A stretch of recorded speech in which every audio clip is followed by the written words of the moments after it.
ഇമ ചിമ്മാതെ നാടിന് കാവലായി തല ഉയർത്തിപ്പിടിച്ചു നിന്ന ഉജ്ജ്വല ചരിത്രാധ്യായത്തിന്റെ പേരാണ് ബേക്കൽ. ഇതിനകം തന്നെ ലോക ടൂറിസം ഭൂപടത്തിൽ ശ്രദ്ധേയമായ ഇടം ലഭിച്ച പ്രദേശം. നാടിന്റെ നാനാ തുറകളിൽ നിന്നുമുള്ള ലക്ഷക്കണക്കിന് മനുഷ്യർ പങ്കെടുത്ത മുൻ വർഷങ്ങളിലെ ബേക്കൽ ഇന്റർനാഷണൽ ബീച്ച് ഫെസ്റ്റിവലുകളുടെ വിജയത്തിന് ശേഷം ഈ വർഷവും ബേക്കൽ ബീച്ച് പാർക്കിൽ വച്ച് അതിന്റെ 3ാമത് എഡിഷൻ സംഘടിപ്പിക്കപ്പെടുകയാണ്. 12 ദിനരാത്രങ്ങളിലായി നടക്കാൻ പോകുന്ന ഈ ഫെസ്റ്റിവൽ വിനോദസഞ്ചാര മേഖലയ്ക്ക് മാത്രമല്ല, ജില്ലയുടെ ആകെ തന്നെ വ്യാപാര വ്യവസായ മേഖലകൾക്ക് കുതിപ്പേകുന്ന ഒന്നാകും.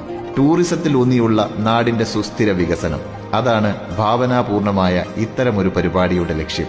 ഇന്ത്യൻ സിനിമയിലെ തന്നെ കുലപതികളിൽ ഒരാളായ വിഖ്യാത ചലച്ചിത്രകാരൻ ശ്രീ മണിരത്നം, മനീഷ കൊയ്രാള തുടങ്ങിയ പ്രമുഖരാണ് ഈ ഉത്സവത്തിന്റെ ഭാഗമായി ബേക്കലിലെത്തുന്നത്. അതിലൂടെ സിനിമാ ടൂറിസം പോലുള്ള പുതിയ പദ്ധതികൾക്ക് കൂടിയാണ് ബേക്കൽ